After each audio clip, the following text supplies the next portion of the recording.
Hello കൂട്ടുകാരെ, എല്ലാവർക്കും ഒരിക്കൽ കൂടി എൻ്റെ ചാനലിലേക്ക് സ്വാഗതം. ഇന്ന് ഞാൻ നിങ്ങളെ പരിചയപ്പെടുത്താൻ പോകുന്നത് 1988 പുറത്തിറങ്ങിയ സിൽവർസ്റ്റർ സ്റ്റാലന്റെ റാംബോ സീരീസിലെ മൂന്നാമത്തെ പാർട്ടിനെ കുറിച്ചാണ്. നമുക്ക് സമയം കളയാതെ നേരെ കഥയിലേക്ക് കടക്കാം. ജോൺ റാംബോ എന്ന മുൻ US ആർമി സോൾജർ തന്റെ മിലിറ്ററി സർവീസിൽ നിന്നെല്ലാം മാറി വളരെ സമാധാനത്തോടെ ജീവിക്കാൻ വേണ്ടി തായ്ലൻഡിലെ ഒരു ബുദ്ധിസ്റ്റ് മൊണാസ്ട്രിയിൽ താമസിച്ചു വരികയാണ്. അതോടൊപ്പം തന്നെ അവിടെ നടക്കുന്ന ക്രാബി ക്രബോങ് എന്ന് വിളിക്കുന്ന ഒരു മത്സരത്തിൽ പങ്കെടുത്ത് അതിൽ നിന്നും ലഭിക്കുന്ന പ്രൈസ് മണിയുമെല്ലാം അവിടുത്തെ സന്യാസിമാർക്ക് കൊടുത്തും അവിടുത്തെ അവരുടെ ക്ഷേത്ര നിർമ്മാണത്തിൽ അവരെ സഹായിച്ചുമെല്ലാം വളരെ സമാധാനത്തോടെ ജീവിക്കുകയാണ് ഇപ്പോൾ അദ്ദേഹം. അങ്ങനെയിരിക്കെ ഒരു ദിവസം റാംബോയെ തേടി അയാളുടെ ആർമി കേണലും സുഹൃത്തുമായ സാം ട്രോട്ട്മാനും CIA ഓഫീസർ റോബർട്ട് ഗ്രിക്സും എത്തുന്നു.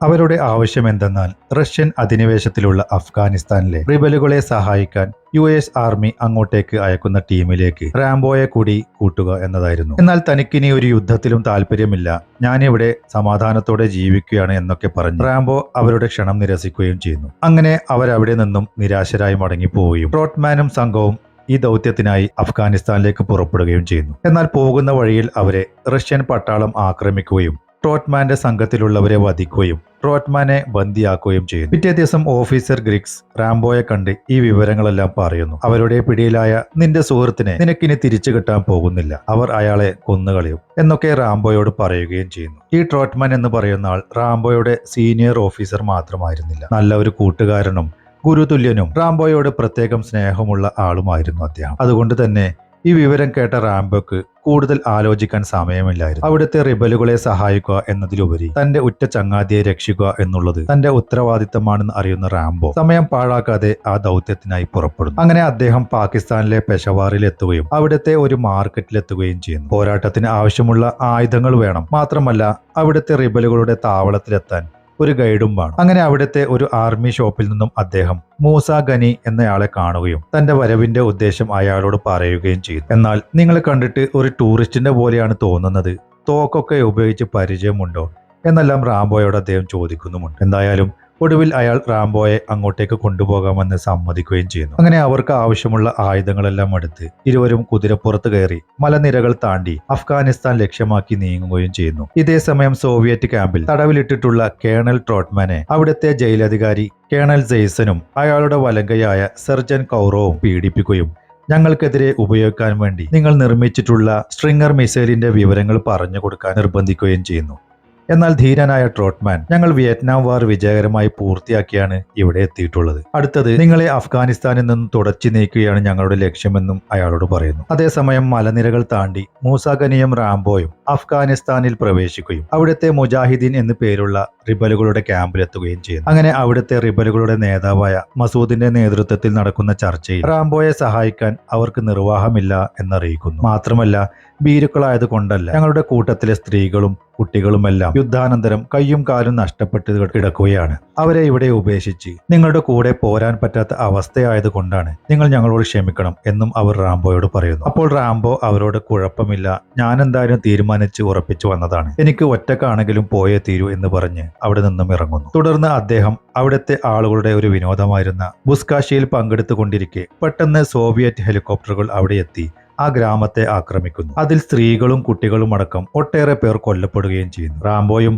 അവിടുത്തെ റിബൽസും പറ്റുന്ന രീതിയിൽ അതിനെ പ്രതിരോധിക്കാനും ശ്രമിക്കുന്നു. ഇതിനിടയിൽ റാംബോ അവിടെ ഉണ്ടായിരുന്ന ഒരു DSHK ഹെവി മെഷീൻ ഗൺ ഉപയോഗിച്ച് അവരുടെ ഒരു ഹെലികോപ്റ്റർ തകർക്കുകയും ചെയ്യുന്നുണ്ട്. അങ്ങനെ ഒട്ടേറെ നാശം വിതച്ച ശേഷം സോവിയറ്റ് സംഘം അവിടെ നിന്ന് തിരിച്ചു പോവുകയും ചെയ്യുന്നു. യഥാർത്ഥത്തിൽ റാംബോ അവിടെയുള്ള വിവരം ഒരു ചാരൻ വഴി അറിഞ്ഞിട്ട് അയാളെ കൊല്ലാൻ വേണ്ടിയാണ് ഇത്തവണ സോവിയറ്റ് സംഘം അവിടെ എത്തിയിരുന്നത്. അന്ന് രാത്രി തന്നെ സോവിയറ്റ് ക്യാമ്പ് ലക്ഷ്യമാക്കി റാംബോയും മൂസ ഗനിയും പിന്നീട് ഹമീദ് എന്നൊരു ബാലനും പുറപ്പെടുന്നു. റാംബോ അവനെ ഒഴിവാക്കാൻ ശ്രമിക്കുന്നുണ്ടെങ്കിലും അവൻ ശാഠ്യം പിടിച്ചപ്പോൾ കൂടെ കൂട്ടിയതായിരുന്നു അവനെ.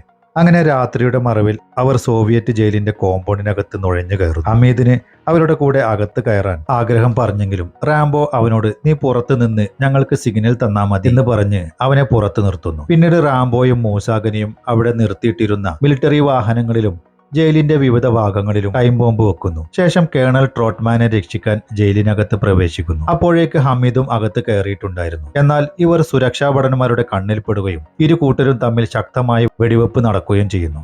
ഇതിനിടയിൽ റാംബോക്കും ഹമീദിനും വെടിയേൽക്കുന്നുമുണ്ട്. ഒടുവിൽ ദൗത്യം പരാജയപ്പെടുമെന്ന് ഉറപ്പായപ്പോൾ റാംബോ ആ പയ്യനെയും ചുമന്ന് ഒരു തുരങ്കം വഴി അവിടെ നിന്ന് രക്ഷപ്പെടുകയും ചെയ്യുന്നു. പിന്നീട് ഒരു താഴ്വരയിൽ എത്തിയ ശേഷം റാംബോ മൂസയോട് പരിക്കേറ്റ ഹമീദിനെയും കൂട്ടി അവരുടെ ക്യാമ്പിലേക്ക് തിരിച്ചു പോകാൻ പറയുന്നു. അങ്ങനെ റാംബോ തന്റെ കഴുത്തിലുണ്ടായിരുന്ന ചെയിൻ ആ പയ്യന് കൊടുത്ത് അവനെ പറഞ്ഞു വിടുന്നു. പിന്നീട് റാംബോ തന്റെ വയറ്റിൽ തുളച്ചു കയറിയ കമ്പിയുടെ ഒരു പീസ് വെടിമരുന്നും മറ്റും ഉപയോഗിച്ച് സാഹസികമായി പുറത്തെടുത്ത ശേഷം വിശ്രമിക്കുകയും ചെയ്യുന്നു. പിറ്റേ ദിവസം റാംബോ ആരോഗ്യം വീണ്ടെടുത്ത ശേഷം വീണ്ടും സോവിയറ്റ് ക്യാമ്പിലെത്തുന്നു. ഇതേ സമയം ട്രോട്ട്മാൻ ജയിലിനുള്ളിൽ ക്രൂരമായ പീഡനത്തിന് വിധേയമായിക്കൊണ്ടിരിക്കുകയായിരുന്നു. അപ്പോഴേക്കും റാംബോ അവിടെ എത്തി അദ്ദേഹത്തെ മോചിതനാക്കി അവിടെ തടങ്കലിൽ വെച്ചിട്ടുള്ള വേറെയും കുറെ ആളുകളെ മോചിപ്പിച്ച ശേഷം പുറത്തേക്ക് കടക്കുന്നു. അപ്പോഴേക്കും അവിടേക്ക് പട്രോളിങ്ങിന് ശേഷം തിരിച്ചെത്തിയ ഒരു ഹെലികോപ്റ്റർ റാംബോയുടെ കണ്ണിൽ പെടുന്നു. ഉടൻ തന്നെ തടവുകാരെയും കൂട്ടി റാംബോയും ട്രോട്ട്മാനും ചേർന്ന് ആ ഹെലികോപ്റ്ററിൽ കയറി രക്ഷപ്പെടാൻ തുടങ്ങുമ്പോഴേക്കും കേണൽ ജെയ്സനും സംഘവും അവിടെ എത്തി അവർക്ക് നേരെ വെടിയുതിർക്കുന്നു.